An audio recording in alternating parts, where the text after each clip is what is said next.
Hello students, so now our next topic is related to Vesper theory again, the shapes of the compounds having bond pairs as well as lone pairs। तो इससे पहले हमने देखा था उन compounds को जिनमें होते हैं सिर्फ बॉन्ड पेयर्स। तो अब ये कंपाउंड्स हैं हमारे different categories. So here the first compound is AB2L। तो इसमें है दो बॉन्ड पेयर और एक लॉन पेयर।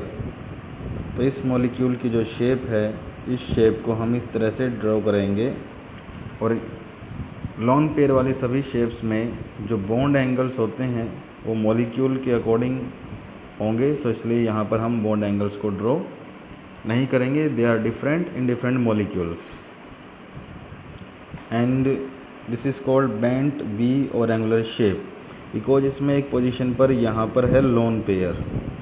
तो एक्चुअल में ये यहाँ बॉन्ड पेयर के प्लेस पे है, but lone pairs are not counted for shape. तो इसलिए इस मॉलिक्यूल की जो शेप है इसको हम ये शेप बोलते हैं और इसका नाम है बेंट शेप, वी शेप या एंगुलर शेप। सेकंड जो मॉलिक्यूल है ये है AB3L। तो इसको हम AB4 मान सकते हैं और एक लोन पेयर आ गया है बॉन्ड पेयर के प्लेस पे।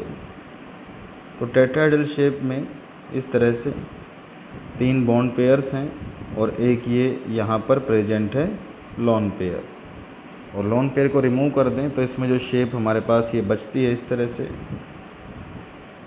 तो ये एक ट्रायंगुलर पिरामिड है ऊपर की तरफ, तो इसको हम बोलते हैं trigonal pyramidal shape. And the example is NH3, जिसमें नाइट्रोजन पर एक लोन पेयर प्रेजेंट है। Then comes the third one and the formula is AB2L2। तो टेट्राहेड्रल शेप में दो बॉन्ड पेयर्स बच जाएंगे और दो जो हैं लोन पेयर्स यहाँ पर आ जाएंगे at the place of bond pairs. तो यहाँ से बॉन्ड पेयर्स रिमूव होने के बाद हमारे पास ये शेप फिर से बचेगी और इस शेप को बोला जाएगा बेंट शेप, वी शेप या angular shape. Next is AB4L। तो AB4L का मतलब है 4 bond pairs and 1 lone pair, in total 5। तो 5 में हमारा जो मॉलिक्यूल है जिसकी शेप ये होती थी,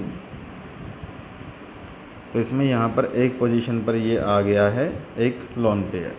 तो इसको रिमूव करने के बाद यहाँ से जो शेप बचेगी तो इस शेप को हम बोलते हैं सीसो शेप। एग्जाम्पल इज SF4, जिसमें सल्फ़र के ऊपर एक लोन पेयर प्रेजेंट है और ये हैं हमारे फ्लोरीन्स। और इस एग्जाम्पल में हम H2O को ले सकते हैं जहाँ पर सेंटर में ऑक्सीजन है जिस पर दो लोन पेयर्स हैं और रिमेनिंग 2 जो हैं वो हाइड्रोजन्स हैं। Next is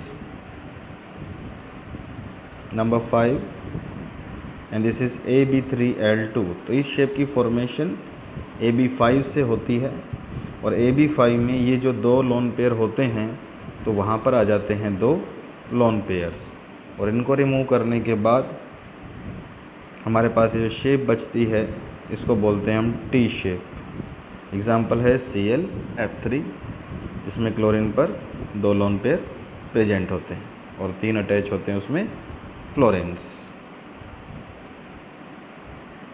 this is number 6 AB2L3। Example is XeF2। तो इसमें जिनोन जो है वो सेंटर में है और उसके ऊपर 3 लोन पेयर हैं।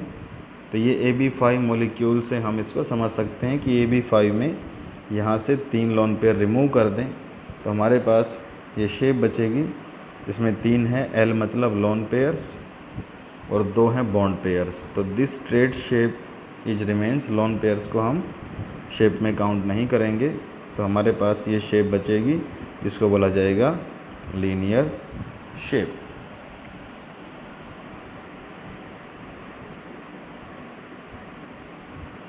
Then comes this one number 7 AB5L।